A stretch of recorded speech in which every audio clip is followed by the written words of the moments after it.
Every day, over 150,000 people die. That's over 6,000 people every hour, over 100 people every minute, and about 2 people every single second. That means since you started watching this video, about 20 people have already died. And some of these people got hit by cars, others fell off a cliff, others may have had a heart attack, and others may have simply passed away from natural causes. Death is one of those things that every single living thing on Earth has in common, and death does not discriminate against your skin color or your political beliefs or where you were born or how much money you have. No one can escape the incurable disease that we all are blessed with from birth called life. And it's interesting because even though we all logically know this, very few of us have really internalized this. How many of you have really sat down with your eyes closed in an empty room and truly imagined what your funeral would look like? Like, who would even be at your funeral? Who would be there out of pure obligation and politeness? And who would be there because they actually wanted to be there? What would people say about you?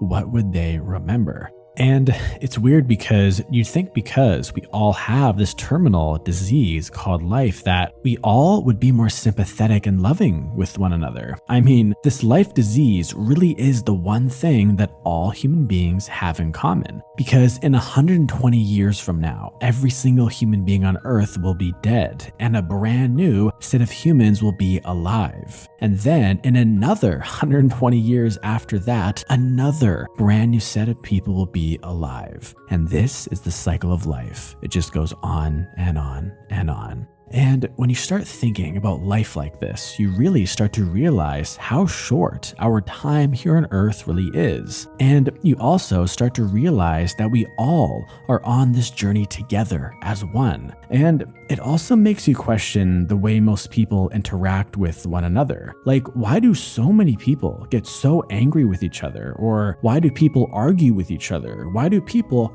physically harm one another? Why are there so many parents who yell at their kids or even beat their kids? Why do so many spouses who supposedly love each other fight all the time? Why are there siblings who don't speak to each other to this day over some disagreement that took place years ago? Why do best friends talk badly about each other behind each other's back?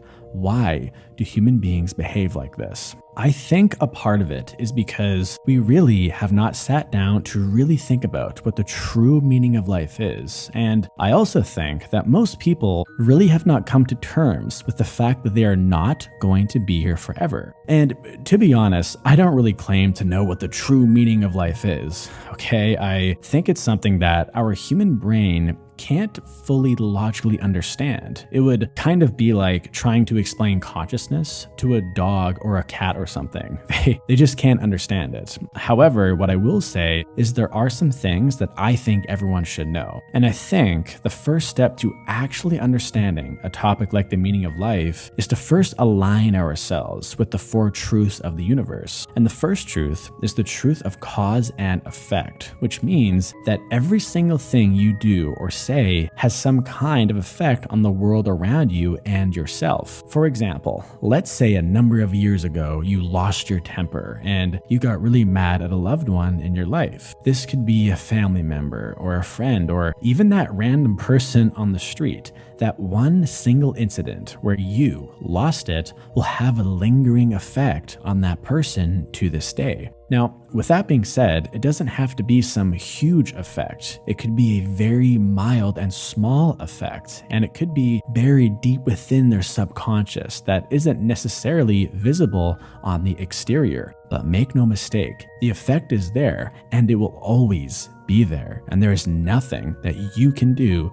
to undo that. And the reason why most people hate hearing this is because it instantly makes them accountable for every single thing that they have ever done. And being held accountable is something that most human beings hate. Now, to be clear, I'm not saying that we should all dwell in the past and feel sorry for ourselves, but what it does mean is that going forward, you should be very conscious of the things that you say and the things that you do within this world. And if you feel like you behaved in a way or you really lost it on someone, you can always apologize to that person because it is never, ever too late to say, I'm sorry. And the second truth of the universe is the law of impermanence, which means that every single thing here on Earth is temporary, like our bodies, our minds, our relationships, even our brains, even the video that you are watching right now. This video will probably be gone one day because the sun could explode and every single thing could be gone within a second.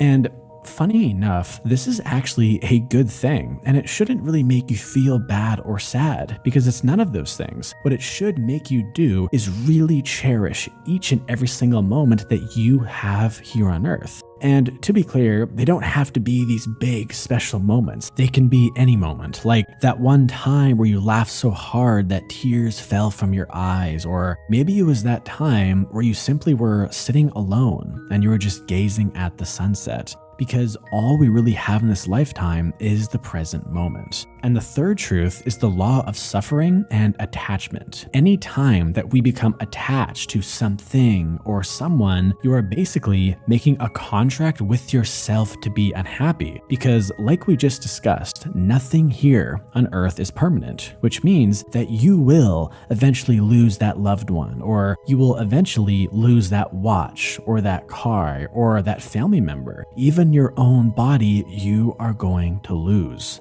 And the fourth truth is that we all are going to die one day. And the death truth is typically the toughest one for most people to accept because it often makes people really sad. But death does not have to be this horribly bad thing or even a sad thing, because without death, the moments with our friends or our family would not really be that special or deep. Without death, everything would eventually become dull and meek and gray, and there would be no incentive to really love and cherish the moments that we have with one another. There would be no incentive to really laugh deeply or love deeply or even to be present. And these are the things that truly make life rich and worth living. And on top of that, death is one of those things that truly does connect all of us because it makes you realize that you and the 7 other billion people here on Earth really are all on the same team, because this is our time. This is our time to collectively live life to the fullest as one.